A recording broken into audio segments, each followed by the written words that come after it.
Yes, sir. Okay, great. So welcome back after the break. Hey, अब हामीले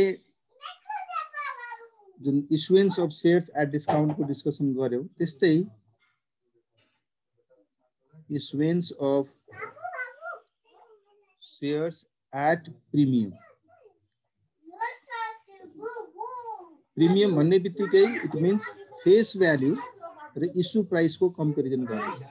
यदि face value भन्दा issue price बढी छ भने त्यो सिचुएसनलाई हामीले issuance of shares at premium भन्छौं. एक मिनेट.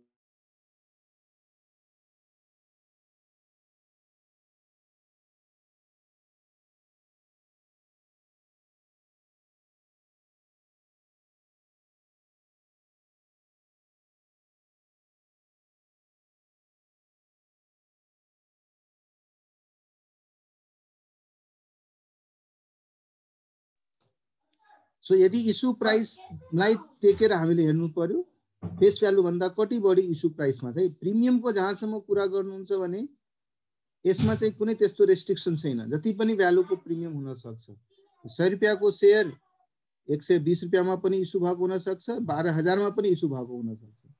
हैन, हामीले मात्रै के हेर्नु छ फेस भ्यालु भन्दा बढी कति रुपैयाँ लिइराछ. यहाँ 20 रुपैयाँ बढी लिइराछ भने यहाँ 11,900 रुपैयाँ बढी लिइराछ. यो अमाउन्टलाई हामीले प्रिमियमको रूपमा इन्डिकेट गर्छ. राइट. एकाउन्टिङ कसरी गर्ने? अगेन सिम्पल छ. मानौ एक्जाम्पलको लागि 100 रुपैयाँको शेयरलाई मैले 120 रुपैयाँको दरले इस्यु गरे. यसमा मैले 20 रुपैयाँको कहीं न कहीं प्रिमियम चार्ज गरिरहेको छु.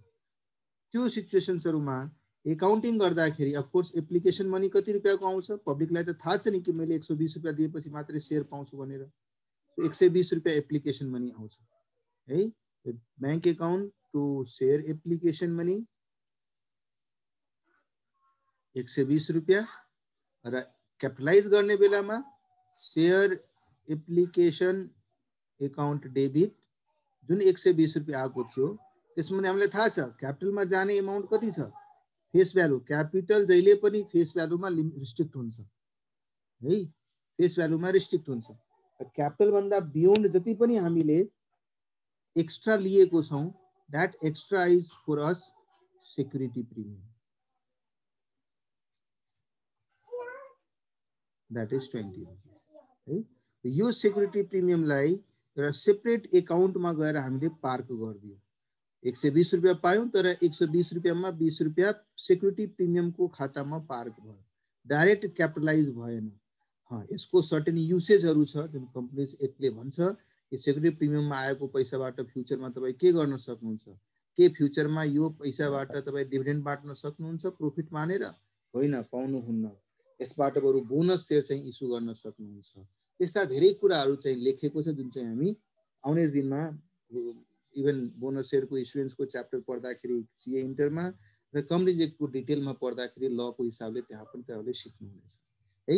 यसैलाई ब्यालेन्स सिटमा प्रेजेन्ट गर्ने हो भने सोच्नुस् बैंकमा कति पैसा आयो 120 रुपैयाँ, शेयर क्यापिटलमा 100 रुपैयाँ र सिक्युरिटी प्रिमियममा 20 रुपैयाँ गरेर यसरी हाम्रो इक्वेसन एकाउन्टिङ इक्वेसन तयार भयो. यसरी हामीले ब्यालेन्स सिटमा प्रेजेन्ट गर्न सक्छौं है. तर सँगसँगै यो पनि हुन सक्छ, यस्तो पनि सिचुएसन हुन सक्ला जहाँ यही अमाउन्ट जसरी हामी इन्स्टलमेन्टको कुरा गरिराथ्यौं 100 रुपैयाँ फेस भ्यालुको शेयर छ 120 रुपैयाँमा इस्यु भइराछ. अब एक्स्ट्रा 20 रुपीस कुन मोमेन्टमा लिने? एप्लिकेसनको बेलामा लिने कि अलॉटमेन्टको बेलामा लिने कि फर्स्ट कलको बेलामा लिने कि सेकेन्ड र फाइनल कलको बेलामा लिने? कुन बेलामा लिने? नर्मली 100 रुपैयाँको डिस्ट्रिब्युसन मानौ मैले एक्जाम्पलको लागि 20 रुपैयाँ 30 रुपैयाँ 30 रुपैयाँ र 20 रुपैयाँ गरेर 100 रुपैयाँ बनाएको. एक्स्ट्रा 20 रुपीस कुन बेलामा लिने? यस बेलामा 20 रुपैयाँ थपेर एकैचोटी 50 रुपैयाँ 20 रुपैयाँ 30 रुपैयाँ र 20 रुपैयाँ गरेर लिने कि? हुन सक्छ सिचुएसन अर्को होला. भाइ 20 रुपैयाँ एक्स्ट्रा लिनु छ हरेक इन्स्टलमेन्टमा 5-5 रुपैयाँ एक्स्ट्रा लिदियो. यसमा पनि 5 रुपैयाँ यसमा पनि 5 रुपैयाँ सबैमा 5-5 रुपैयाँ एक्स्ट्रा लिदियो. त्यो बेलामा यही 25 रुपैयाँ 35 रुपैयाँ 35 रुपैयाँ 25 रुपैयाँ हुन सक्छ. थाहा छ हामीलाई यो सबैमा 5-5 रुपैयाँ जुन छ दैट इज अगेन्स्ट प्रिमियम. यस्तो सिचुएसन भइदियो भने कसरी एकाउन्टिङ गर्ने? जुन बेलामा जुन पोइन्ट अफ टाइममा म एक्स्ट्रा लिन्छु त्यो पोइन्ट अफ टाइममा एकाउन्टिङ गर्दाखेरि यो सेक्युरिटी प्रिमियम एमाउन्टमा त्यो ब्यालेन्स जानु पर्यो। मानौ यो सिचुएसन छ, सिचुएसन 1 छ, त्यसमा के होला, एप्लिकेसन मनीको पैसा आउँदाखेरि 20 रुपियाँ नै आउँछ, bank account debit to share application 20 रुपियाँ आयो, क्यापिटलाइज गर्नुहुन्छ share application to share capital 20 रुपियाँ। त्यसपछि एलटमेन्टको पैसा माग्ने बेलामा तपाईलाई थाहा छ मैले 20 रुपियाँ यहाँ बढी मागिरहेको छु भने यहाँ to share capital to security 30 रुपियाँ क्यापिटलको 20 रुपियाँको प्रिमियमको यहाँ डिमान्ड तपाईले 50 रुपियाँ है, यहाँ तपाईले डिमान्ड 50 रुपियाँ गर्नुभयो र यसै करेस्पोन्डिङ तपाईले पैसा पाउनुहुन्छ बैंक अकाउन्ट डेबिट 50 रुपियाँ टु शेयर एलटमेन्ट अकाउन्ट 50 रुपियाँ। त्यसपछि फर्स्ट कल र सेकेन्ड कलमा एक्स्ट्रा त मागेको छुइनँ नि मैले, त फर्स्ट केसमा त मात्रै एलटमेन्टको बेलामा मागेको छु, त्यसैले एलटमेन्टको बेलामा मात्रै यो 20 रुपियाँ जाने। तर सेकेन्ड सिचुएसन हुँदाखेरि त 5 रुपियाँ तपाईँ एप्लिकेसनमा माग्नु भएको छ, 5 रुपियाँ अर्को एलटमेन्टमा माग्नु भएको छ, 5 रुपियाँ अर्को फर्स्ट कलमा माग्नु भएको छ, सेकेन्ड कलमा पनि 5 मा हरेक बेलामा 5-5 रुपियाँ माग्नु भएको छ भने त्यस्तो परिस्थितिमा हामीले सुरुदेखि नै बैंक अकाउन्ट डेबिट मलाई 20 को ठाउँमा 25 रुपियाँ आयो टु शेयर एप्लिकेसन अकाउन्ट 25 रुपियाँ। यसलाई अब क्यापिटलमा ट्रान्सफर गर्ने बेला मलाई थाहा छ यो शेयर एप्लिकेसनमा आएको 25 मध्ये क्यापिटलमा जाने भनेको 20 हो र 5 रुपियाँ सेक्युरिटी प्रिमियममा जाने। त्यस्तै अब एलटमेन्टको पैसा डिमान्ड गर्नुहोस्, शेयर एलटमेन्टमा डेबिट गर्दाखेरि अगेन तपाईँ 35 रुपियाँ 30 प्लस 5 35 रुपियाँ मागिरहनु भएको छ, 35 रुपियाँ त मागिरहनु भएको छ, तर त्यसमा क्यापिटलको लागि 30 रुपियाँ र प्रिमियमको लागि अर्को 5 रुपियाँ पैसा पाउनुहुन्छ। बैंक अकाउन्ट डेबिट 35 रुपियाँ टु शेयर एलटमेन्ट अकाउन्ट 35। त्यसरी नै फर्स्ट कलको पनि त्यसरी नै सेकेन्ड कलको पनि सेम सिचुएसन गर्नुहुन्छ, यही सिक्वेन्समा त्यो पनि एन्ट्री गर्छ है। सर इलस्ट्रेशन नंबर 6 में पनि त्यस्तै दिएछ सर। एक मिनट मैंने नहीं पता, मैं पढ़ेंगे तो बताएंगे, तो पहले इसको कंप्लीट करने दो। शेयर फर्स्ट कल का पैसा मांगोगे अगेन 35 रुपये मांगोगे to share capital to security premium 30 रुपया 5 रुपया। फिर पैसा आएगा आपका bank account debit to share first call 35 रुपया 35। सिमिलरली सेकेंड कल के लिए भी यही काम करोगे, यहाँ पे सेकेंड एंड फाइनल कल लिखोगे, यहाँ पे सेकेंड एंड फाइनल अमाउंट 25 रुपया 20 रुपया 5 रुपया 25 रुपया 25। क्लियर है? सो प्रीमियम का पैसा जब मांगा जा रहा है तो किस पॉइंट में किस इंस्टॉलमेंट के साथ मांगा जा रहा है वो चीज क्लियर होना पड़ा क्वेश्चन में। नहीं क्लियर है तो हम लोगों को एज्यूम कर सकते हैं अलॉटमेंट के समय मांग रहे हैं। जैसे डिस्काउंट के केस में मैंने बोला था एज्यूम कर सकते हैं डिस्काउंट के समय, डिस्काउंट का एडजस्टमेंट हम लोग अलॉटमेंट के समय करेंगे, वैसे प्रीमियम का भी मान सकते हैं हम लोग उसी समय की। हाँ अब बोलो भाई इलस्ट्रेशन नंबर 6। एक चीज पूछना था। बोलो सर अगर कोई 1 से 20 में बेच रहा था ये जरूरी, ये कैसे हम मान सकते हैं कि ये 20 रुपया उसका प्रीमियम ही है? ये भी तो हो सकता है कि 1 से 20 उसका फेस वैल्यू है। हमेशा पार वैल्यू ये 100 डिसाइड कौन करता है? फिर बाबा डिसाइड नहीं कर सकता है, क्वेश्चन में बताता है ना फेस वैल्यू इसका 100 रुपीज है और बेच रहा है इशू कर रहा है 120 रुपए में, तो 100 और 120 में 20 रुपया प्रीमियम तो ऑटोमेटिक क्वेश्चन से ही पता चल रहा है। प्रैक्टिकल लाइफ में हमको पता ना जब शेयर हम लोग सब्सक्राइब करते तो प्रैक्टिकल लाइफ का बोल रहे हैं, ये तो समझ गए कि क्वेश्चन में बोल रहा है कि 100 का शेयर है 20 रुपया प्रीमियम में दो या 30 रुपया प्रीमियम में दो 10 रुपया प्रीमियम, वो तो हम समझ जाएंगे, डिस्काउंट का केस भी समझ जाएंगे। पर सर वो जो रियल लाइफ में होता है वो हो सकता है उसका वैल्यू 95 भी हो सकता है उसका फेस वैल्यू, या उसका फेस वैल्यू 1 से 20 जो ले रहा है अगर 95 दे रहा है तो वहाँ समझना पड़ता है कि क्वेश्चन यहाँ 5 रुपया डिस्काउंट दे रहा है और हम वहाँ 100 ही क्यों लेते हैं जब हो सकता है ना उसका फेस वैल्यू इतना होगा।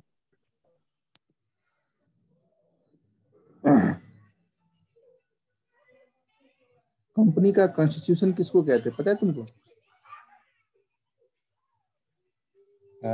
मेमोरेंडम को कंपनी का कॉन्स्टिट्यूशन कहता है। कंपनी का जन्म जब होता है ना, तो कंपनी का जन्म जब होता है तो जन्म के साथ कंपनी के कितने शेयर होंगे, क्या होंगे, वो सब लिखा होता है। ये कंपनी का जन्म दर्ता है, उसमें लिखा है share capital of the company इतना होगा, जिसको इतने शेयर में बांटेंगे और इतने रुपए पर शेयर होगा। अब वो कंपनी अगर यहाँ पे 100 रुपीज लिख के बैठा हुआ है और वो 105 में इशू कर रहा है, इसका मतलब 5 रुपया प्रीमियम ले रहा है। वो 95 में इशू कर रहा है, इसका मतलब 5 रुपया डिस्काउंट दे रहा है। तो उस कंपनी के दर्ता किया हुआ डॉक्यूमेंट में लिखा होता है ये कंपनी कितने रुपए फेस वैल्यू का शेयर है।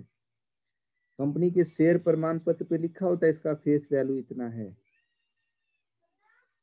हम ऐसे नहीं मानेंगे, कंपनी के डॉक्यूमेंट में तो लिखा होगा ना ये कंपनी शेयर कितना है। अभी कुछ देर पहले हम पर तुमको जो डिस्क्लोजर, वो ज्यादातर 100 ही की सारी कंपनी, जैसे IPO भी आता है यार तो ज्यादातर 100 में ही आता है। सजीलो होने में मतलब इजीली मैनेज होता है, इसीलिए ज्यादातर कंपनी 100 रुपीज का शेयर। अभी तुमको दिखाया नहीं थे 2 रुपये भी शेयर था, DLF का दिखाए थे कि नहीं? हाँ DLF का दिखाए थे 2 रुपये शेयर था। हाँ, वो तो तो तुमको हम दिखाए थे 2 रुपये था, फिर तुम क्यों ऐसे सवाल कर रहे हो मेरे से? मेरे से कोई दुश्मनी है तुम्हारा? सर, ये एक्चुअल में ये पार वैल्यू का मतलब क्या होता है? अभी तुम रुक जाओ ना, अभी पहले हम लोग समझते हैं कि शेयर का फेस वैल्यू कितना है, एक्चुअल फेस वैल्यू कितना है, उस शेयर को उसके संविधान के तहत क्या वैल्यू असाइन किया गया है। अगर 100 रुपया असाइन किया गया है और इसको इशू भी 100 रुपये में ही कर रहे हैं, इसका मतलब पार में कर रहे हैं, इक्विवेलेंट में कर रहे हैं, जितना फेस में है उतने में ही हम लोग इसको इशू कर रहे हैं। तो उस सर्कमस्टांसेस को कहते हैं कि शेयर को पार में इशू हो रहा है। मतलब पार का मतलब क्या होता है? सेम फुटिंग में। लेकिन 100 रुपया फेस वैल्यू है और 105 में हम इशू कर रहे हैं, इसका मतलब फेस वैल्यू से ज्यादा रुपया ले रहे हैं ना, तो इसको कहते हैं प्रीमियम चार्ज कर रहा है। ये देखो एक्स्ट्रा पैसा मांग रहा है। और 100 रुपया का शेयर है, हम उसको 95 में इशू करें, इसका मतलब हम उसको फेस वैल्यू से भी कम में इशू कर रहे हैं, दैट इज डिस्काउंट कर रहे हैं।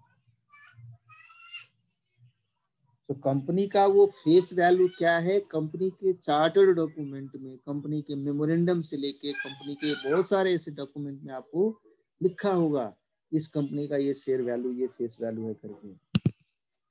समझे ना? समझे? समझ गए।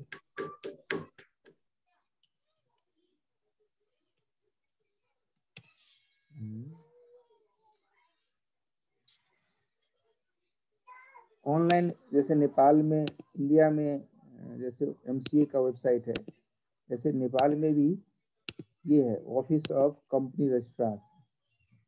इसको इंग्लिश में तुमको हम कन्वर्ट करके तो समझ में आएगा। देखो office of the company registrar है ना, इस कंपनी का अभी तक कितने कंपनी रजिस्टर्ड हुआ है, उन्होंने डैशबोर्ड वगैरह दिया है। अब मानो मैंने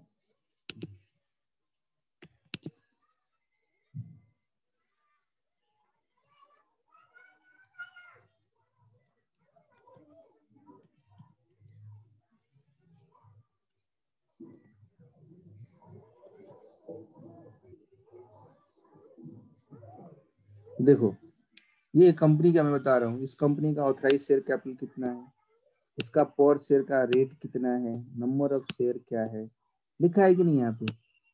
ये कंपनी का पर शेयर वैल्यू क्या है? 100 रुपया दिख रहा है? मतलब हम तुमको कहाँ कहाँ से क्या क्या दिखाना पड़ रहा है मुझे? दिख रहा है कि नहीं दिख रहा है? बताओ। हाँ नहीं देखे सुमेश? हाँ सर, समझ गए। सो कहीं ना कहीं कंपनी के कॉन्स्टिट्यूशन, ये तो वेबसाइट पे, कंपनी के रजिस्ट्रार के वेबसाइट पे इस कंपनी के बारे में विवरण लिखा हुआ है। समझो ना, कंपनी जब भी स्थापना होता है विद कैपिटल विदाउट कैपिटल, कुछ कंपनी ऐसे भी बनाई गई जिसमें कैपिटल लगाने की जरूरत नहीं है, वो डिफरेंट पर्पज से बनाई कंपनी बोलते हैं हम लोग, NGO नेचर के कंपनी, स्पेसिफिक नेचर को ध्यान में रख के बनाया गया कंपनी, जिसका पर्पस पूंजी इकट्ठा करके व्यवसाय करना नहीं, बल्कि कुछ और चैरिटेबल नेचर का काम करना हो, NGO नेचर का काम करना हो। तो वहाँ पे जरूरी नहीं है कि कैपिटल लगाना ही पड़ेगा, वो फिर डोनेशन वगैरह लेके भी उस तरह का संस्था चल सकता है।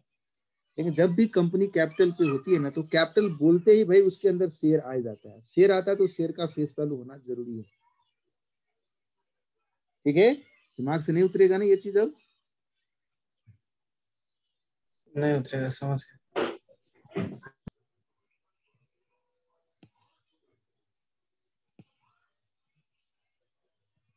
चलो इलस्ट्रेशन नंबर 6 की तरफ चलते हैं फिर।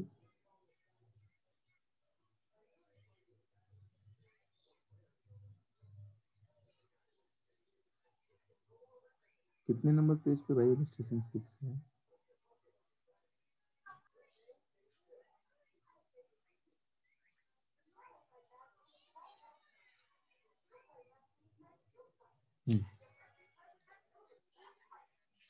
अब कुछ लोग बोल रहा था ना सर प्रीमियम क्यों अलॉटमेंट में ही लेते हैं। भाई तुम परेशान मत होना, क्वेश्चन बताएगा किस समय प्रीमियम दिया जा रहा है। दिख रहा है आपको यहाँ पे प्रीमियम ले रहे हैं करके, लिखा है ना, देखो 2,50,000 इक्विटी शेयर 100 रुपए का है, लेकिन उसको 25 रुपए के प्रीमियम पे इशू किया जा रहा है। इसका मतलब 100 रुपए के चीज को 125 पे इशू कर रहे हैं। उसमें से 25 रुपए एप्लीकेशन के समय मांगा जा रहा है, अलॉटमेंट के समय 75 मांगा जा रहा है, लेकिन इस 75 में क्या है, प्रीमियम भी शामिल है। इसका मतलब 50 रुपया फेस वैल्यू के अगेंस्ट मांगा जा रहा है और 25 रुपया प्रीमियम के अगेंस्ट मांगा जा रहा है। और बैलेंस अमाउंट जब भी जरूरत पड़ेगा तब मांगा जाएगा। कितना मांगा जाएगा बताओ तो? 25 सर। और को 25 मांग सकते इस बेला में नहीं 125 पुग्छ, 25 प्लस 75 प्लस 25 125 पुग्छ। क्यापिटल को कुरा गर्नुहुन्छ भने यो पुरै क्यापिटल को लागि थियो, यो 75 मध्ये 50 क्यापिटल को लागि थियो भने 25 प्लस 50 अर्को 25 चाहिए अनि क्यापिटल 100 पुरा हुन्छ। The shares were allotted by the company on 20th October 2020 and allotment money was duly received on 31st October 2020. अब अलॉटमेन्ट सम्मको मात्र एन्ट्री भनिरहेछ, फर्स्ट कल अहिले मागेको छैन, जब पनि मागिन्छ त्यस बेला पनि गर्न भनिरहेछ। Journalise entries in the books of company to record the transaction in connection with the issue of the shares. भन्नुस् अब एप्लिकेसन आयो होला 2,50,000 इक्विटी शेयर को, तो फर्स्ट एन्ट्री के गर्नुहुन्छ, bank account debit to share application account 2,50,000 25 रुपैयाँ को दरले कति हुन आउँछ भन्नुस्?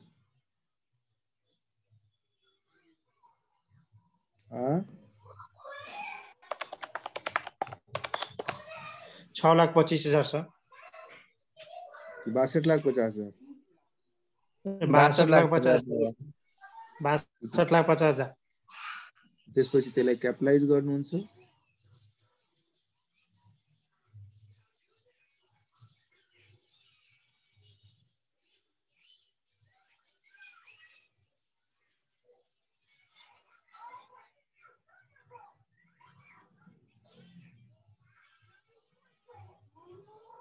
नंबर 3,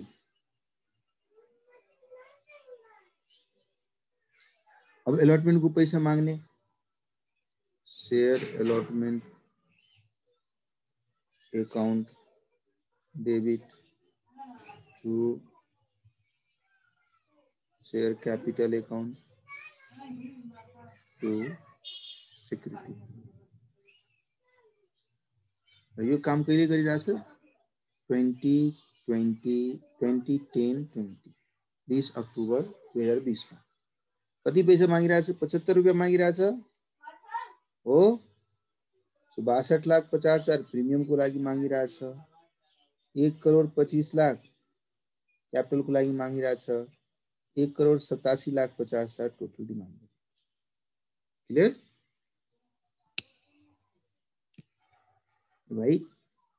2,50,000 शेयर में 50 रुपए के हिसाब से कैपिटल, 2,50,000 शेयर में 25 रुपए के हिसाब से प्रीमियम, तो 2,50,000 शेयर में 75 रुपए के दर से टोटल डिमांड।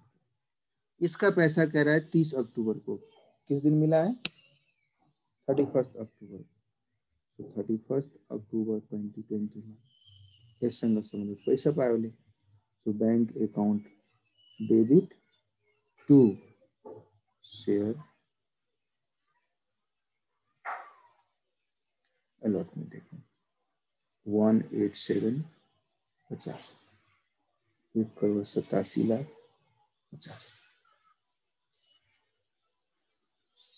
क्लियर छ सर सिक्युरिटी प्रिमियम के हो सर? सिक्युरिटी प्रिमियम के हो मतलब जस्तै के क्यापिटल जस्तै हो के हो?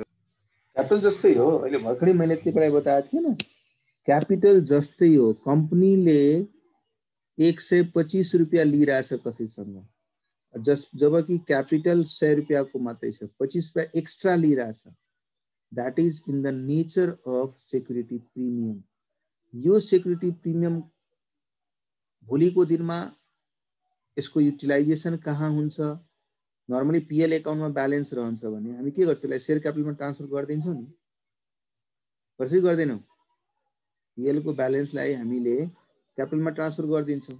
सो कि भोलि यो सेक्युरिटी प्रिमियमको ब्यालेन्स पनि क्यापिटलमा जान्छ कि यसबाट अरू कुनै काम हुन्छ कि भन्ने कुरा कम्पनीज एक्ट भित्र लेखेको छ कि सेक्युरिटी प्रिमियममा लिएको एक्स्ट्रा 25 रुपीजलाई तपाईँ भोलिको दिनमा के युज गर्न सक्नुहुन्छ है। दिखाऊं क्या क्या यूज होता है? पढ़े कि ना आप लोगों ने?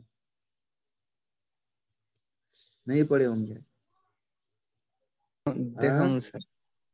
हाँ, हमी से देखो, किताब में लिखा हुआ बोला था पढ़ के आने के लिए, वो तो नहीं पढ़ना है। यहाँ देखो क्या लिखा है, section 52 of the companies act, security premium account may be use by the company. 5 वटा यूसेज दिएको छ। के यूज दिएको छ? कंपनीले फुल्ली पेड बोनस शेयर्स को रूपमा सिक्युरिटी प्रिमियमलाई युज गर्न सक्छ। यो युज गर्नुको मतलब है, म तपाईलाई त्यही यसलाई स्क्रिनमा लिएर आउँछु। तुम लोग बहुत परेशान करते हो मुझे।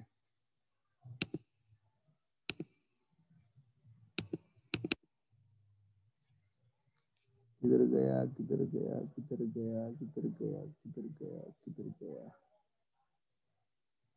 नहीं।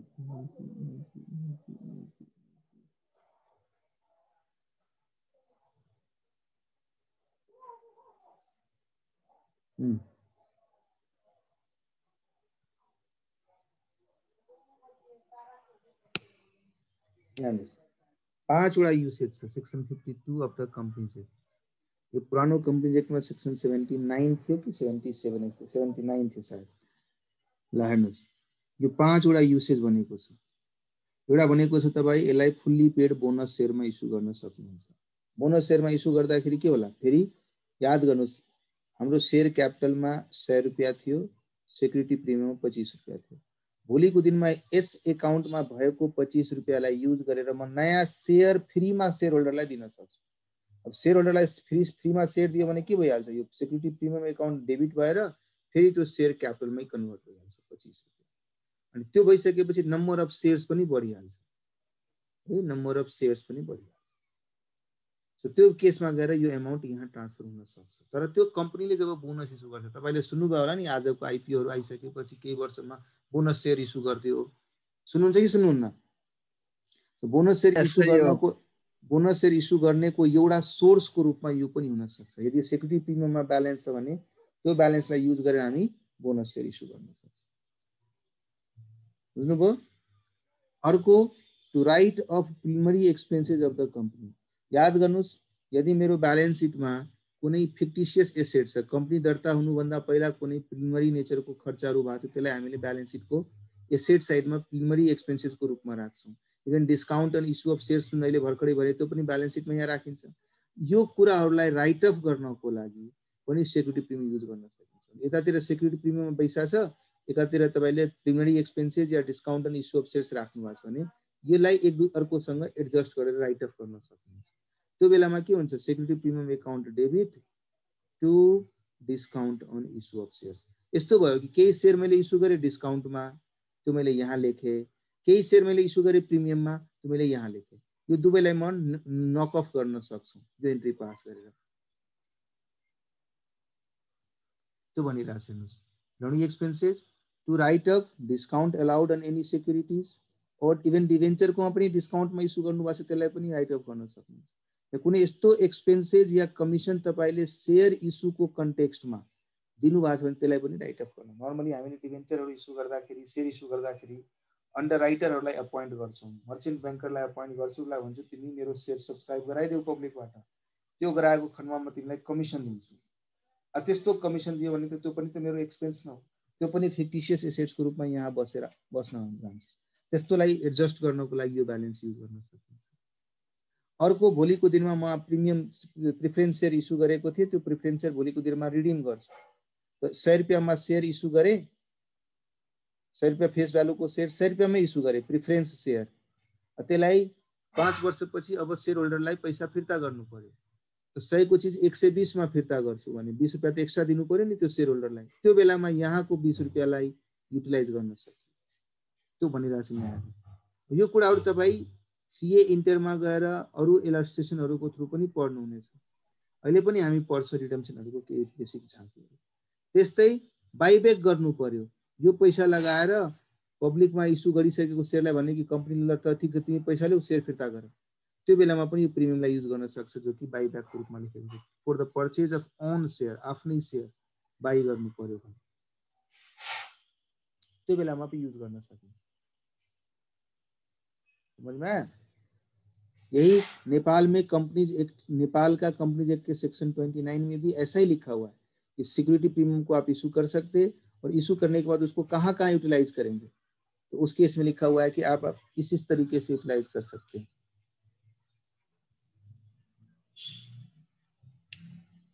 सर जैसे डिस्काउंट के केस में जैसे 100 से 90 तक खुद कर सकता है, और 80 के लिए सेंट्रल गवर्नमेंट से अथॉरिटी चाहिए। ऐसे प्रीमियम के लिए कुछ नहीं है।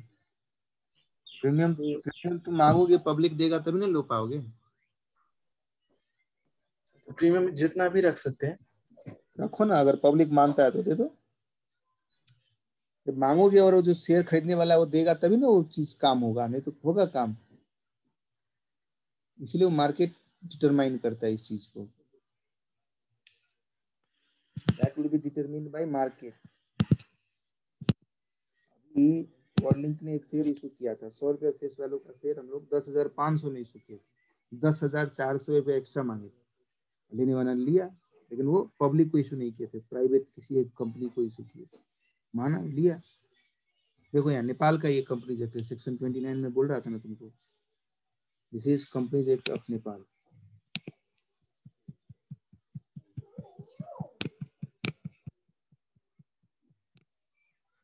कंपनीज एक्ट में 2006 में बना है कंपनी नेपाल के लिए। हर्षल मामा बोल। हाँ हजुर, साइड से वो तो बाहर साइड में रख दो ना, थोड़ी देर के बाद यूज करना स्प्रे करके। इस कंपनीज एक्ट में 29 नंबर सेक्शन में देखो क्या लिखा है।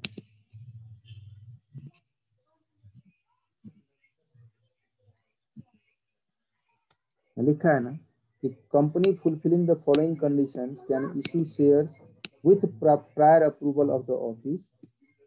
शेयर इशू कर सकता है, तो इशू करेगा तो उस सिक्योरिटी प्रीमियम का क्या क्या यूज करेगा। देखो वहां पे 5 यूज था, यहाँ पे 4 यूज है। देखो यहाँ पे भी 5 है, बल्कि देखो वही बोनस शेयर इशू कर सकता है, रिडम्पशन के समय प्रीमियम में एडजस्ट कर सकता है, प्रिलिमिनरी एक्सपेंसेस को राइट अप कर सकता है, कमीशन और डिस्काउंट को राइट अप कर सकता है, और लास्ट में क्या लिखा है, within making request for approval to the office of premium. Last 3 साल का ये बेसिकली देखा जाए तो इसमें बाईबैक नहीं है, सारी यूसेज है। देखो यहाँ 1 2 3, इंडियन कंपनीज एक्ट में भी ये 4 था। आगे इंडियन कंपनीज एक्ट में भी हम लोग दिखाए थे कि नहीं, तुम्हारे बुक में था। ओके, वहां पे ये 4 था ही, इसके अलावा एक एक्स्ट्रा था, तो हम लोग बाई बैक भी कर सकते, अपना ही शेयर खरीदने में प्रीमियम को यूज कर सकते, लेकिन इसमें तो लिखा है नहीं, लिखा है ना। अब कंपनीज एक्ट में देखोगे, चलो मैं तुमको दिखाऊं,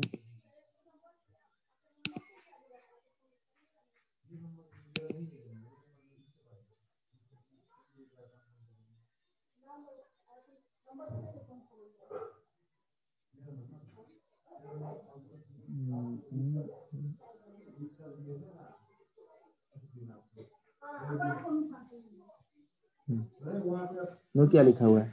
When a company issues share at premium, whether or cash or otherwise, sum equal to the aggregate amount of the premium received on those shares shall be transferred to security premium account. And the provision of this act relating to the वगैरह ये सब चीज बाद में अभी तुम लोग नहीं समझ पाओगे. Notwithstanding anything contained in subsection, the security premium may be applied by the company for these 5 purposes. A, B, C, D, E जो तुम्हारे बुक्स में था कि नहीं था? Account may, without notwithstanding anything contained in subsection 1 and 2, be applied by such class of company as may be prescribed in which financial statement comply with the accounting standards prescribed in such class of shares under in paying of unissued as fully paid bonus shares, in writing of the expenses as commission discount, तो अपना share issue करने के लिए 2 चीज के लिए बोल रहा है. एक तो ब्लैंकेट अप्रूवल दिया, लेकिन इसमें ये बोला उस कंपनी के लिए जो अगर प्रिस्क्राइब करता है, as may be prescribe and as whose financial statement comply with accounting prescribed by such company. So कभी-कभी क्या कहता है, सेक्शन 100 सेक्शन 33 में सर्टेन कंपनी को प्रिस्क्राइब किया गया, उस कंपनी के लिए सिर्फ 3 यूसेज है, बाकी नॉर्मल जो ये प्रिस्क्राइब वाला उसके अलावा कंपनी के लिए 5 यूसेज है. ए देखो यहाँ देखो, ए से लेके ई तक 5 यूसेज है. ये सभी यहाँ पे नहीं बोला है कि जब शेयर प्रीमियम इशू करना है तो आपको ये सब चीज फॉलो करना पड़ेगा, लेकिन नेपाल के एक्ट में क्या लिखा हुआ था अभी जस्ट आपने पढ़ा कि प्रीमियम में इशू करने के लिए ये कंडीशन फुलफिल होना चाहिए, है ना? ये कंडीशन फुलफिल होना चाहिए और प्रायर अप्रूवल लेना है. ये सेक्शन पुराना है, पुराना कंपनीज एक्ट थे, अब अमेंड हो गया नए कंपनीज एक्ट. मतलब इसका अमेंडमेंट के बाद नेपाल में बोला है कि आपका 3 साल प्रॉफिट होना चाहिए, बट डिविडेंड बांटा हुआ जरूरी नहीं है. सीधा बोला है कि अब नेटवर्थ पॉजिटिव होना चाहिए. तो ये सब चीज जो भी हम लोग अभी पढ़ रहे हैं ना, वो सीधा हवा में एक अकाउंटिंग रूल के रूप में, अकाउंटिंग लॉजिक के रूप में नहीं है. ये कहीं ना कहीं पर्दे के पीछे लॉ ने डिक्टेट किया हुआ है, और as per dictation of that law, that act, we are doing the accounting. बोला था ना, जस्ट आपको मैंने दिखाया था जहां पे लिखा था कि नहीं, जो भी अमाउंट एक्स्ट्रा मिलेगा वो एक्स्ट्रा अमाउंट को आप क्या करोगे? Security premium. हम लोग क्यों सिक्योरिटी प्रीमियम अकाउंट में ले जा रहे थे? देखो लिखा था कि नहीं था? A sum equal to aggregate amount of the premium received on those shares shall be transferred to security premium account. पैसा में आया बैंक में, लेकिन उसको हम कैपिटल अकाउंट में नहीं बल्कि इस अकाउंट में लेके जाना है, इसीलिए लेके जाते हैं इस अकाउंट में. ठीक है sir, Praveen Sahi? Yes sir. मैले चाहिँ तपाईलाई यो सब देखाउनुको पछाडि एउटै सिम्पल इन्टेन्सन छ. यसलाई चाहिँ बताउँदाखेरि रट्ने हिसाबले होइन त अलिकता अब माइन्ड क्ल्यारिटी रहोस् तपाईले किन गरिरहेछौँ, किन भइरहेछ भन्ने कुराको प्रोटेक्समा. प्राय टिचरहरूले पढाउँदाखेरि सिधा है यो इन्ट्री गर्नुहोस्. मलाई याद छ 11 12 मा टिचरहरूले यो 10 वटा इन्ट्री गर्नुपर्छ, यसरी गर्नुपर्छ, यसरी गर्नुपर्छ, किन गर्नुपर्छ भन्ने कुराहरू चाहिँ एक्सप्लेन हुँदैन. अहिले पनि टिचरले कतिपय त्यस्तै गर्छन्. तपाईहरुले अब म्याच्युर हुनुभयो, और नर्मल प्रोफेसनल कोर्सेस र सीए को कोर्समा फरक हुनुको कारण पनि त्यही छ कि सीए मा त्यो म्याच्युरिटी आउनु पर्यो, which I personally believe it should be from the beginning, foundation देखि. कतिपय टीचरले भन्छ अभी चलो बता दो यार, बाद में अपने आप पढ़ेगा तो समझ में आ ही जाएगा, कंपनी जब पढ़ेगा समझ में. त्यसरी चल्दैन है. ल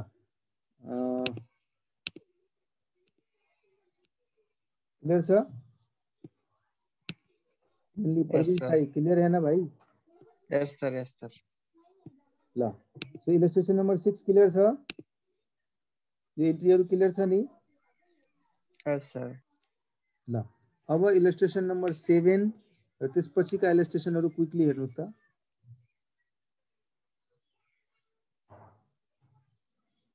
कितना मजा आएगा इलस्ट्रेशन नंबर 7 पढ़ते पढ़ते खो जाओगे.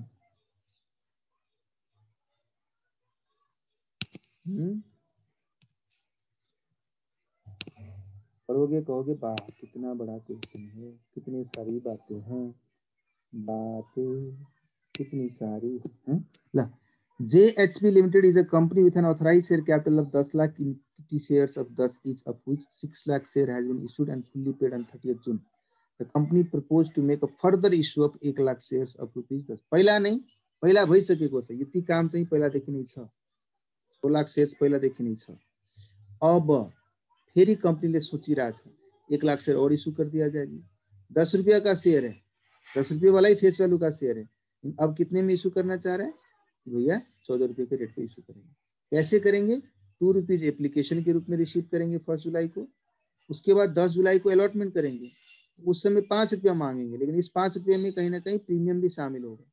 प्रीमियम भी शामिल हो रहा है, इसका मतलब 14 रुपये 10 का चीज 14 में इशू करे तो प्रीमियम कितना था इसके अंदर? कितना था प्रीमियम इसके अंदर?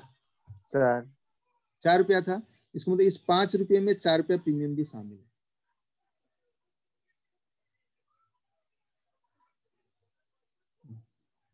सो इस 14 रुपये में 4 रुपया कहीं ना कहीं प्रीमियम है जो कि इसके अंदर शामिल है। तो इसके में अगर तुम स्प्लिट करके देखते हो तो 1 + 4 मान के चलो। और फाइनल कल बैलेंस अमाउंट के लिए ये हमेशा क्वेश्चन में डाला गया था कि आप लोग आप ही बताओ कितना बैलेंस पैसा मांगना है। तो 10 रुपये का शेयर है, 14 में कर दिया, ऊपर 2 रुपये फर्स्ट कॉल में एप्लीकेशन के समय था, 5 रुपया एप्लीकेशन के अलॉटमेंट के समय था, बाकी कितना रुपये मांगा होगा फिर फाइनल कॉल में? 7 प्रवीण कति रुपये मांग्या होला? 7 रुपये है। अनि एप्लीकेशनको बेलामा प्रिमियम छैन, अलॉटमेंट को बेलामा प्रिमियम पनि छ, अनि फाइनल कलमा प्रिमियम छैन। त्यही भनिरहेछ कि छैन क्वेशनले? क्वेशन क्लियर करके देगा आपको। एप्लीकेशन मैले 1 लाख शेयर को लागि इशू गरेको थिएँ, तर एप्लीकेशन आयो 3,55,000 को, एकदम बम्पर सब्सक्राइब भयो। पब्लिकहरू इतना खुश है इस कंपनी से कि दिल खोल के एप्लीकेशन डाला है। लेकिन उसमें क्या किया?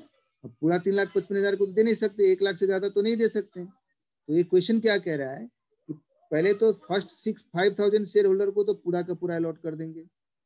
दूसरा जिसने 30,000 शेयर अलॉट अप्लाई किया होगा उसको 1 share for every 2 share applied, मतलब 30,000 शेयर के लिए जो अप्लाई किया होगा उसको कितना मिलेगा? आधा मिलेगा, 2 के बदले में 1 मिलेगा। इसका मतलब 15,000 शेयर इसको अलॉट होगा। उसको हम पैसे वापस नहीं करेंगे। No money was return to these applicants. जो भी एक्सेस आया पैसा है ना, उसको हम फ्यूचर के बैलेंस के साथ एडजस्ट कर लेंगे। अलॉटमेंट में पैसा मांगना है ना, उनसे उससे एडजस्ट कर देंगे। लिखा है ना, surplus an application being used to reduce the amount due on allotment. तीसरा कैटेगरी है 3,20,000 शेयर का, अपने 3,55,000 टोटल हुआ। इन लोगों को 1 share for every 4 share apply, मतलब 4 के बदले में 1 मिलेगा। इसका मतलब कितना मिलेगा? 80,000 मिलेगा। 80,000 यहाँ पे, 15,000 यहाँ पे, 5,000 यहाँ पे। इस तरीके से 3 कैटेगरी में हम सभी से अलॉटमेंट कर देंगे ताकि हमारा 1 लाख भी हो जाए।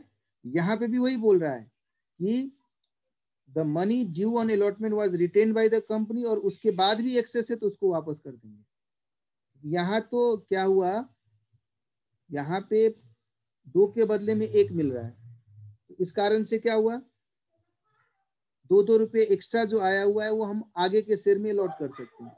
यहाँ पे तो 4 के बदले में 1 शेयर दे रहे हैं, तो 3-3 शेयर पे एक्सेस पैसा आया हुआ ना, वो 3 शेयर पे जो एक्सेस पैसा है हुआ वो अलॉटमेंट तक ही एडजस्ट कर सकते हैं। उसके बाद भी अगर एक्सेस बचता तो उसको वापस कर दें, इसलिए वो उस तरीके से बोल रहा है। और फाइनल कॉल का मनी मांगा गया, उसके बाद वो फाइनल कॉल का मनी मांगने के बाद उसका पैसा आ गया। यही चीज क्वेश्चन बता रहा है।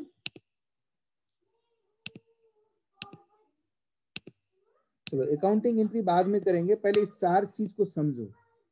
एक बार समझ लिया तो अकाउंटिंग बहुत आसानी से हो जाएगा, जिसको आप लोग भी आने वाले समय में वर्किंग नोट के थ्रू समझ सकते हो। कैटेगरी ऑफ एप्लीकेंट्स, कितने कैटेगरी के एप्लीकेंट्स है बताओ? फर्स्ट कैटेगरी, सेकेंड कैटेगरी और third category. Number of shares applied, number of shares allotted. बताओ, 3 कैटेगरी के शेयर एप्लीकेंट्स थे। पहले ने 5,000 शेयर अप्लाई किया, पूरे 5,000 शेयर उसको अलॉट हुआ। दूसरे में 30,000 शेयर अप्लाई किया और उसको 15,000 शेयर आपने अलॉट किया। और उसके अलावा 3,20,000 शेयर अलॉट किया, उसको आपने कितने शेयर अप्लाई किया, अलॉट किया है? 80,000 से अलॉट किया। इस तरीके से 3,55,000 शेयर का टोटल एप्लीकेशन आया था और 1 लाख शेयर आपने अलॉट किया। बोला है कि नहीं क्वेश्चन में? बताओ। अब आप लोगों को इसके आगे बढ़ते हुए बोलना है, एप्लीकेशन मनी रिसीव्ड, और उस एप्लीकेशन मनी में से आप एडजस्ट करोगे, एडजस्टमेंट ऑफ एप्लीकेशन मनी। दो जगह एडजस्ट कर सकते हो। फर्स्ट तो एप्लीकेशन के लिए जितना पैसा मांगना था उसी में एडजस्ट कर सकते हो, और उसके बाद जो बच जाएगा उसको किस में एडजस्ट करना है, क्वेश्चन ने क्या बोला है, आप अलॉटमेंट वाले पैसे में एडजस्ट कर सकते हो। उसके बाद भी होगा तो टुवार्ड्स एप्लीकेशन, टुवार्ड्स अलॉटमेंट, और टोटल में इतना आप एडजस्ट करोगे। उसके बाद जब बचेगा सरप्लस तो उसको क्या करना पड़ेगा, हमें रिफंड कर देना पड़ेगा। यही चीज क्वेश्चन ने बोला था कि नहीं बोला था, बताओ भाई, बोला था कि नहीं बोला था? Yes sir. तो मैंने एक ऐसा छोटा सा प्यारा सा नन्हा सा मुन्ना सा चार्ट बना दिया।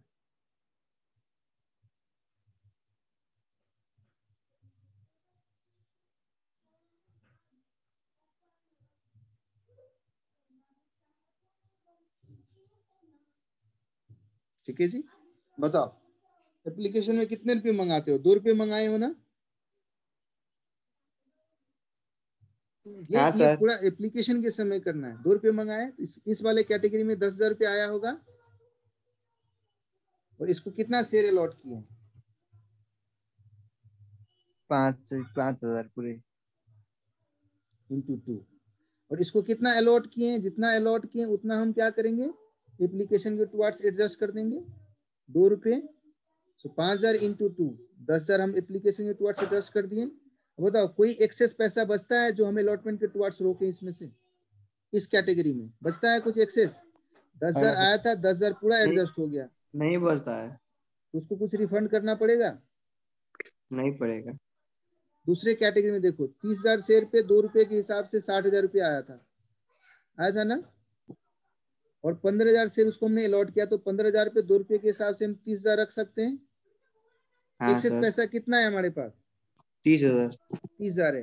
और अलॉटमेंट में इन शेयर होल्डर से हम कितना पैसा मांग सकते हैं, मैक्सिमम कितना पैसा मांग सकते हैं ये बताओ, क्योंकि अलॉटमेंट में पर अलॉटमेंट कितना पैसा मांगते हो तुम?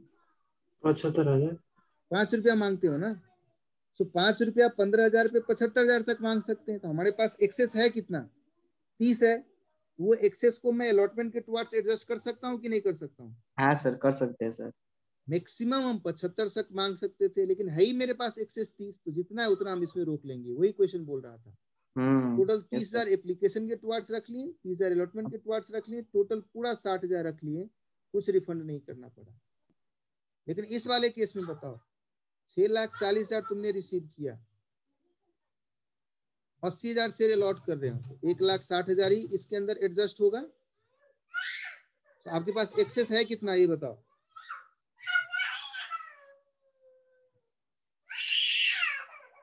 छह 40 में से 1,60 एक्सेस है कितना?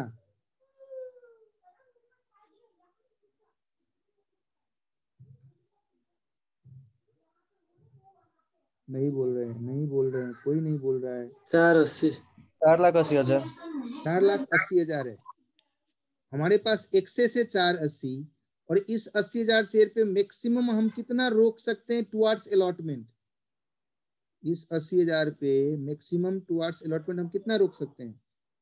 अलॉटमेंट हम पर शेयर मैक्सिमम 5 रुपया है कि नहीं? यहाँ पे एप्लीकेशन में मैक्सिमम पर शेयर 2 रुपया। तो भैया मैं 80,000 शेयर पे 5 रुपया के दर से टोटल मैक्सिमम कितना पैसा रोक सकता हूँ? 4 लाख है। एक्सेस कितना मेरे पास? 480, तो मैं 4 रोक लेता हूँ और 80,000 वापस कर देता हूँ।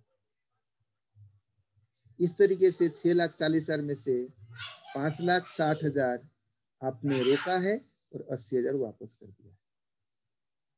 टोटल आपके पास पैसे आए 7,10,000। आपने 2 लाख रुपये एप्लीकेशन के टुवार्ड्स एडजस्ट कर दिया, 4,30,000 अलॉटमेंट के टुवार्ड्स रोक लिया। इस तरीके से 6,30,000 रुपये टोटल आपने रोके हैं और 80,000 आपने रिफंड कर दिया। ये समझ में आया कि नहीं आया? आया ना? आया कि नहीं आया बताओ?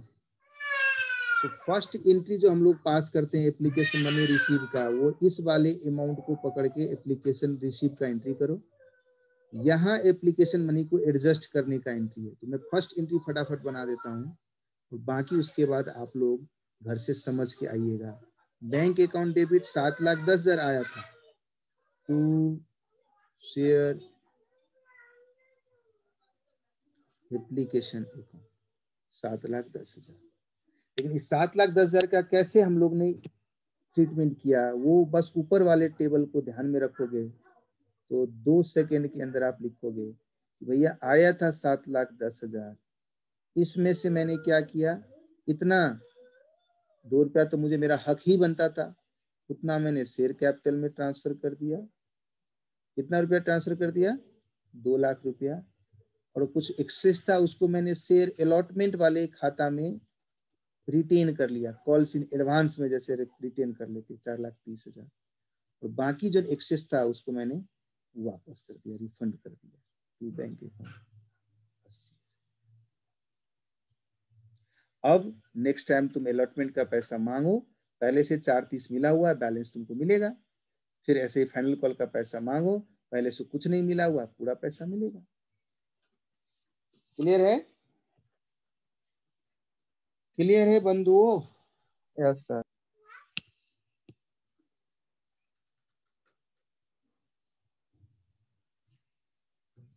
ल सो आजलाई त्यसो भए यही स्टप गरौँ, हुन्छ? अनि तपाईहरुले अब के गर्नु पर्यो, होमवर्कको